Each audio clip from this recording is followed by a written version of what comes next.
While we're doing okay. And then YouTube's always a good place too. But so everybody identifies things differently. Sometimes they don't identify anything. This is how I do it. So this is the line coming in. So the power comes in on these wires, and you can tell they're twisted right here. Now that's just how I do it. These are probably the only wires in the house that are going to look like this. But what you have to do is you have to just identify which wires the power comes into the box on. So like use one of these guys. There's no power on it now, but if the breaker was turned on, this would beep, and you'd know, okay, these are the incoming wires, these don't beep, so these are the outgoing wires. So these are considered load. This is the line, this is the load. So just think about it as the line coming in from the panel, and the load going out to your load that you want to power up. And then so this little guy here, this is over all of them when they're brand new. This is covering the load because you're not always going out to a load, but you're always going to hook up a line, and you can read it right there. It says line, and underneath this it says load. So these wires have to go here on line. Black goes to the gold, white goes to the silver. And so take your line and you put them on the line screws, like that, and then the load's going to go on the bottom. And so that's kind of pretty much it in a nutshell. So that's just really the important part. And you can't always, like if you change out a GFI that's existing, you can't just take the wires off the top and put new wires back on the top, because the GFI could be different. The load could be up here, the line could be down here, it could be swapped.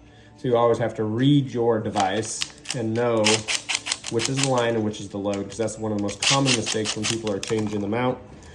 They just take the wires off the top, put them on the top of the new one, and that device happened to be flip-flopped compared to the one that you had. And so once again,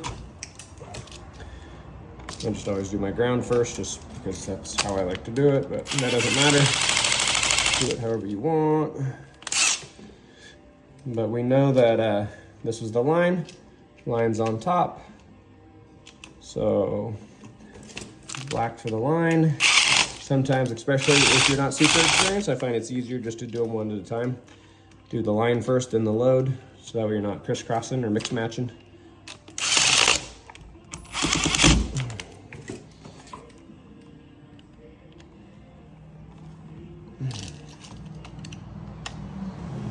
Okay, now we're gonna move on to the load, which are these ones. Black to the gold, and white to silver. If I'm using a drill, I usually always like to double check with my screwdriver, because the impact can fire off at a different pressure. Not always get it as tight as it should be. And then just always make sure that your insulation is not underneath your clamp. That's another failure point. If the insulation gets underneath that clamp, the clamp's not going to tighten down on the metal or the copper well enough, and eventually you'll have a fail point there. So just make sure that the sheathing insulation does not get underneath your clamp, and that you're good and tight. And that's about it. Fold it back in nicely.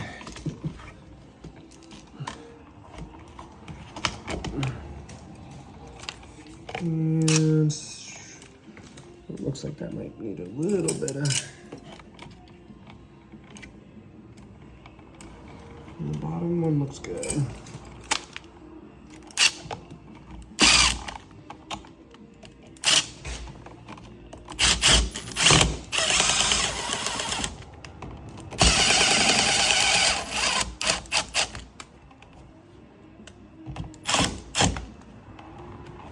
Okay, good and tight.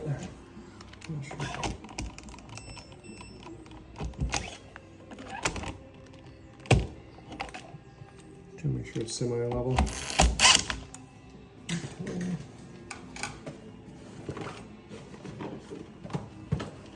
Looks like it's cranked, and I like using this. Get it so it's nice and flush. And then when we get a plate, we'll throw a plate on. All right, that's about it.